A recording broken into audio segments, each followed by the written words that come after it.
आपकी जन अदालत न्यूज की खबर। भिंड जिले के आलमपुर क्षेत्र के कोरथर गांव में श्री राम महायज्ञ का आयोजन 21 मई से होने जा रहा है, जहां पर श्री 1008 तपस्वी महाराज त्यागी महाराज की अगुवाई में श्री राम महायज्ञ 108 कुंडी श्री राम महायज्ञ का आयोजन होने जा रहा है, जिसमें त्यागी जी महाराज के साथ श्री 1008 निहोनी सरकार, पुरुषोत्तम दास महाराज एवं मुरावली सरकार, गोरा सरकार एवं दंदरुआ सरकार सहित संतों के सहयोग से सानिध्य में 108 कुंडीय महायज्ञ कुंवर महाराज के स्थान पर होने जा रहा है। इस मौके पर श्री 1008 पुरुषोत्तम दास महाराज निहोनी सरकार भी मौजूद रहे हैं। आलमपुर क्षेत्र के कोरथर गांव में बाबा सरकार त्यागी जी महाराज के साथ आपकी जन अदालत के चैनल हेड राजा भैया पाल ने श्री राम महायज्ञ को लेकर सीधी बात, जिन्होंने वर्षों से अन्न ग्रहण नहीं किया है और भगवान श्री रामचंद्र के लिए उन्होंने अन्न त्याग कर दिया है और भक्तों की सेवा के लिए वो हमेशा तत्पर रहते हैं। हमारे चैनल पर आपका स्वागत है। महाराज जी, क्या भावना है आपकी? हमारी भावना तो यही है कि संसार का, विश्व का कल्याण हो, सुख शांति हो। यज्ञ तो तीनों युग, भविष्य को भी, वर्तमान को भी और भूत को भी, तीनों के लाने सिद्धकारी होती है यज्ञ। तो हमारा तो यही है संदेश कि इससे तीनों उनके लाने शांति पहुंचती है। महाराज जी, जिस तरीके से आज साधु संत इतना बड़ा त्याग तो नहीं कर पाते जितना बड़ा त्याग आपने किया है, अन्न त्याग कर दिया है, तो कब लिया था ये संकल्प आपने? ये हम डेट नहीं बता सकते और कोई बड़ा संकल्प है ये हमारे पूर्वज नहीं करता है। जी जी। आज के इसमें जीव का जीवित रहने के लिए अन्न तो चाहिए। आज भी हमारे ऋषि मुनि महात्मा सत्य सनातन धर्म की ये पहचान है कि पहाड़ों में, गुफाओं में ऐसे हैं जो हवा का आहार लेते हैं, जल भी नहीं लेते, वो हवा का ही आहार से रह जाते हैं। ये हमारे प्रभु के नाम की ताकत होती है। अभी कुछ ही समय पहले कोरोना काल आया, आज चारों तरफ अफरा तफरी का माहौल था, तो कहीं ना कहीं धर्म की कमी रही क्या? तो आपने किसी संत को कोरोना में ग्रस्त देखा क्या? बताइए, कहीं देखा, सुना? नहीं सुना है। तो आप ही बताइए, राम के नाम में ताकत नहीं है? ताकत है ना? ये प्रभु के नाम से जो सरकार भी थारी बजाने लगती, बताइए, ये मेरे राम के नाम की तो ताकत है। हम तो उसी के सहारे चलते हैं। बोल गुरु महाराज की जय। बाबा सरकार त्यागी जी महाराज वर्षों से इन्होंने अन्न ग्रहण नहीं किया है और इस क्षेत्र के कल्याण के लिए यहाँ पर 108 कुंडी श्री राम महायज्ञ का आयोजन 21 मई से किया जा रहा है। और इस संबंध में हम यहाँ के आयोजनकर्ताओं से बात करेंगे कि इस यज्ञ में क्या कुछ होने वाला है। जुड़े रहिए हमारे साथ। नमस्कार। अब दो वक्ता हमारे पास इंटरव्यू के लिए बंद कर दो। तो हमारे बीच में श्री राम महायज्ञ में जो आयोजन करता है, जो समस्त सेवक हैं, उन्हीं के प्रतिनिधि के रूप में हमारे बीच में सबसे पहले उनका परिचय जानेंगे। सीताराम कौरव खुर्द का निवासी हूँ और महायज्ञों में सेवा करने का अवसर हमें समय समय पर मिला है जी।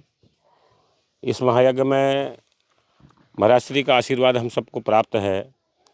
और जैसा कि अभी आप संवाद कर रहे थे कि कोरोना कालखंड के समय धर्म ने क्या विचार किया या क्या परेशानी या क्या मुकाबला हुआ है, ये हमारे जो मुख्य यजमान हैं, मैं यहाँ का उदाहरण बता रहा हूँ। रविंद्र सिंह जी कौरव अपने बीच में हैं। ये भी कहीं ना कहीं मन में भय था कि हम कोरोना से ग्रसित हैं। उस समय हम भी कोरोना कालखंड में यहीं हमारा रहना हुआ है। वो पीपल के पेड़ के नीचे रहकर उन्होंने 1 महीने अपना बिताया और जो उनके अंदर ऑक्सीजन की कमी थी वो मात्र पीपल के पेड़ के नीचे बैठने मात्र से और वो सब दूर हुई है। तो संत जहाँ रहते हैं, संतों का जो त्याग है, जो तपस्या है, वो भूत को भी जानते हैं, वर्तमान को भी जानते हैं और भविष्य के बारे में भी चिंतन मंथन करते हैं। हमें लगता है कि अगर जैसा कहा गया है, नासा के वैज्ञानिकों ने सिद्ध किया है कि ओजोन नाम की जो परत है उसके अंदर जो छिद्र आए हैं और अगर वो छिद्र बड़ा रूप धारण कर लेते हैं तो मानव का पृथ्वी पर रहना बड़ा कठिन हो जाएगा, क्योंकि सीधी सूर्य की गर्मी पड़ेगी। और उसका उन्होंने एक उपाय बताया है कि हिंदुस्तान के अंदर जो यज्ञ होते हैं और यज्ञों में जो आहुतियाँ गिरती हैं और आहुतियों में जो सामग्री डाली जाती है, उन सामग्रियों के अंदर इतनी सामर्थ्य और ताकत है कि ओजोन परत के भी छिद्रों को वो बंद कर सकती है। ये यज्ञों का बहुत बड़ा महत्व है। रहा सवाल यहाँ के यज्ञ के बारे में, तो सब ये महाराज जी की कृपा है। और इस क्षेत्र में जब जब भी यज्ञ हुए हैं तो कोई एक व्यक्ति नहीं करता है, संपूर्ण समाज इस क्षेत्र का सर्व जाति के लोग इसमें सहयोग करते हैं। खासकर हमारे ये जो कौरव समाज के जो अध्यक्ष हैं चौधरी मलखान सिंह जी कौरव, उम्र पर्याप्त होने के बाद में भी जब जब भी यज्ञ आया है तो हम सब के बीच में, नौजवानों के बीच में नौजवान, बुजुर्गों के बीच में बुजुर्ग और लड़कों के बीच में लड़का, इस प्रकार का भाव लेकर वो अनवरत हमारा मनोबल बढ़ाते रहते हैं। और जब जब भी यहाँ संतों ने इस प्रकार के कार्यक्रम किए हैं तो निश्चित रूप से समाज के मुखियों ने हम सबका बड़ा संबल बंधाया है और यज्ञ को संपन्न कराया है। इस क्षेत्र में जब भी हम यज्ञ करते हैं तो राजनेताओं का भी हमें, यहाँ कोई दल नहीं रहता है हमारे यज्ञों में, किसी भी राजनीतिक दल के लोग नहीं रहते हैं, सब यहाँ राम के भक्त हैं, सब आते हैं। और राम यज्ञ महायज्ञ कराने का कारण ये है कि आज कुछ विधर्मियों के द्वारा, आप सब वरिष्ठ पत्रकार हैं, रामचरितमानस पर बैन लगाने की बात की जाती है। हिंदुस्तान के अंदर रामचरितमानस की बैन लगाने की बात की जाए, ये संतों को तो गवारा नहीं गुजरता है। उसी का एक ये दुनिया को दिखाने के लिए कि हम राम के बगैर अधूरे हैं, ये हिंदुस्तान राम के बिना अधूरा है। और राम यज्ञ इस प्रकार के ये तो शुरुआत है। आने वाले समय में मुझे तो दिख रहा है कि संपूर्ण देश के अंदर एक राम राज्य की जो कल्पना हजारों साल पहले हुई थी वो साकार होगी यज्ञों के माध्यम से। सबसे पहले हमारे दर्शक जानना चाहते हैं, श्री राम महायज्ञ में किस तरीके से आपका कार्यक्रम चलेगा? 7 दिन कौन आपकी परिषद है, कौन आपके भागवताचार्य हैं, क्या क्या ऐसा समय रहेगा, ये सब जानकारी। यज्ञ का जो स्वरूप यहाँ स्थानीय लोगों ने सोचा है, 1 से 8 कुंडी यज्ञ होगा, सतचंडी का पाठ होगा और राम कथा का आयोजन होगा। 21 तारीख से ये कार्यक्रम प्रारंभ होगा, 29 तारीख को हमारी पूर्णाहुति होगी और 30 तारीख को एक विशाल भंडारा होगा। इस प्रकार का आयोजन हम लोगों ने सोचा है। फिर संतों का आशीर्वाद है, समाज का जैसा सहयोग मिलेगा उस प्रकार का यज्ञ का स्वरूप ये हमने जो सोचा है शायद उससे बदलेगा। इस यज्ञ की और जो विशेषता होगी अन्य यज्ञों की तुलना में, यहाँ तपस्वियों की ये तपोस्थली है। यहाँ कोई बहुत पुराना स्थान नहीं है। जब से महाराज जी आए हैं, आपने तप किया है, तब से स्थान चैतन्य हुआ है। महाराज जी का ये संकल्प है कि हम 21 यहाँ धुनी रमाएंगे, जो सामान्यतः हमको देखने को नहीं मिलती है। गर्मी के सीजन में 21 संत एक साथ धुनी रमाएं, ये यज्ञ का स्वरूप संतों का समागम होगा। ये यज्ञ थोड़ा सा हटकर होगा, ऐसा हमें लग रहा है। कहाँ से संत आने वाले हैं? वैसे तो यज्ञ समिति के माध्यम से हम लोगों ने, महाराज जी ने निवेदन किया, आदेश किया कि जहाँ जहाँ ये संत हैं हमारे क्षेत्र के, वहाँ उन्हें एक श्रीफल देना, उनको कुछ दक्षिणा देना और एक वस्त्र देकर उनको आमंत्रित करना। ददरौगा सरकार से लेकर रावतपुरा सरकार, मेहुनी सरकार, पंडोखर सरकार, गोरा सरकार, जितने भी यहाँ मान्यता प्राप्त स्थान हैं, उनके जो महंत हैं, उन सबको आमंत्रित करने का प्रयास किया है। और आगे भी जो जहाँ जहाँ तक पहुँच सकते हैं उनको हम सब बुलाने का प्रयास करेंगे। भागवताचार्य कौन रहेंगे? भागवताचार्य जी के बारे में रामानंद दासचार्य जी महाराज के बारे में विचार चल रहा है। अभी उनसे संपर्क सूत्र ठीक से जुड़ा नहीं है। ददरौगा सरकार ने आश्वासन दिया है कि हमारा 1-2 दिन में से संपर्क हो जाएगा। प्रयास हमारा ये है कि रामानंदाचार्य जी आएँ, रामभद्राचार्य जी आएँ, ये हमारा प्रयास है। अगर उनके पास समय रहा तो महाराज जी का कहना ऐसा है कि वो हमारे कहने से आएंगे। अगर वो नहीं होंगे तब फिर कोई दूसरा विकल्प देखा जाएगा। यज्ञ का प्रधान पारिषद यहाँ रविंद्र सिंह जी कौरव को नियुक्त किया है, भागवत के पारिषद चतुर सिंह जी कौरव को नियुक्त किया है और सतचंडी पाठ के पारिषद लल्लू सिंह जी झा को नियुक्त किया है। इनके स्थान तो आपने बताया, इनकी ये तीनों स्थान यज्ञ की एक विशेषता और है कि तीनों प्रधान पारिषद हमारे इसी गांव के हैं, कुर्थल से गांव से हैं। और जो बीच की कुंडी रहेगी उसमें महाराज जी ने कहा कि ब्राह्मण ही बैठे। संयोग से यहाँ 6 परिवार ब्राह्मणों के हैं। उनसे जब निवेदन किया, महाराज जी ने अपनी बात रखी तो उन्होंने 6 ने स्वीकृति प्रदान कर दी है। हमारे पास में अभी तक 6 ब्राह्मण पारिषद और 3 प्रधान पारिषद ऐसे अभी नियुक्त हो चुके हैं। और आने वाले समय में 7 एक पारिषद यहाँ स्थानीय जो गांव की इकाई रहती है, जिन्हें मुखिया मुनारे मानते हैं, जो भी गांव की परंपरा रहती है, शायद एक उनके लिए सुरक्षित की है, वो 7-6 वो जाती हैं। एक प्रधान पारिषद की ऐसे 8 कुंडी हमारे अभी व्यवस्थित हो चुके हैं। 108 कुंडी में यदि कोई यजमान बनना चाहता है तो किस तरीके से आपने उनका वो रखा है? सामान्यतः ये है कि यज्ञ का ही सबसे बड़ा खर्चा होता है। यहाँ सहजता से पारिषद बन सकें, इस दृष्टि से उनकी बड़ी राशि का विचार न करते हुए एक निश्चित राशि रखी है।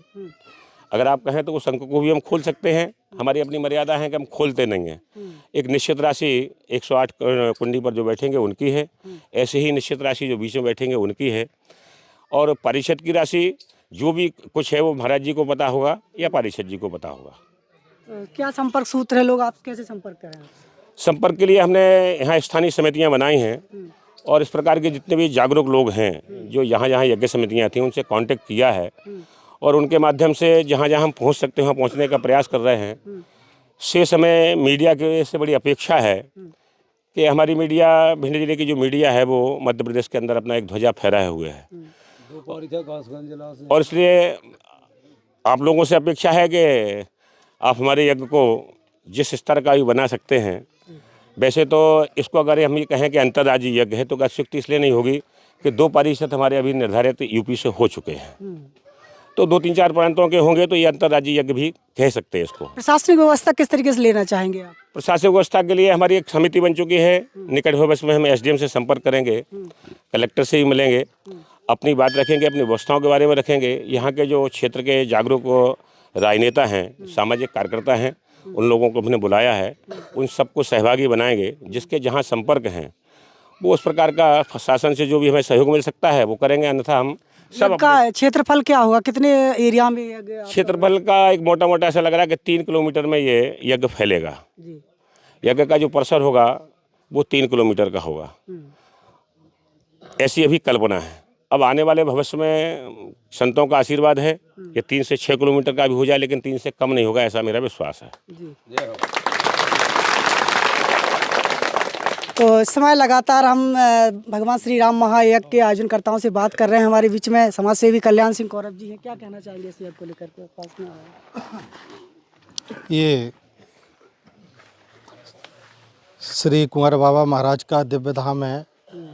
परम पूज्य त्यागी महाराज के आशीर्वाद से, उनकी तपस्या से एक विशाल जो महायज्ञ का संकल्प लिया है उनके द्वारा, निश्चित रूप से क्षेत्र के लिए वो फलदायी होगा। क्षेत्र में समृद्धि बढ़ेगी, लोगों में भाईचारा बढ़ेगा और शांति आएगी। इसी भावना के लिए उन्होंने यज्ञ का आयोजन किया है। सभी क्षेत्रवासियों से मैं अपील करता हूं कि सभी अपनी सामर्थ्य के अनुसार तन मन धन से महाराज श्री के संकल्प में सहयोगी बने। जी, कुर्थर के यहाँ पर कुर्थर गांव के भक्तों की भूमिका है, क्या इसमें क्षेत्रीय देखा जाए तो आसपास के गांवों का भी इसमें सहयोग रहेगा किस प्रकार से? देखिए, धार्मिक का आयोजन है, इनको किसी क्षेत्रीय सीमा में बांधना मैं उचित नहीं मानता हूँ।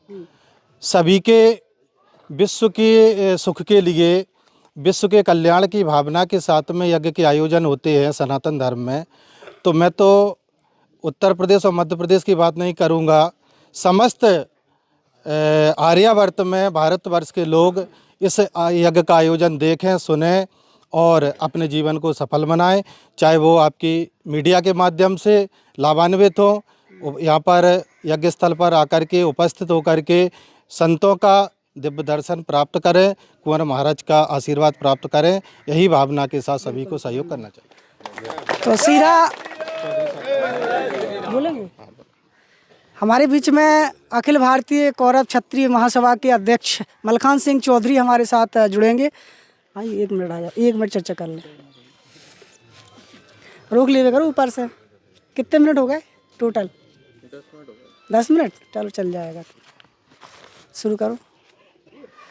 चौधरी मलखान सिंह जी, अभी कई यज्ञ आप करा चुके हैं, अभी आलमपुर गैंत्री माता मंदिर पर भी हुआ था, ये भी यज्ञ हो रहा है, लगातार यज्ञ चल रहे हैं, क्या उद्देश्य है?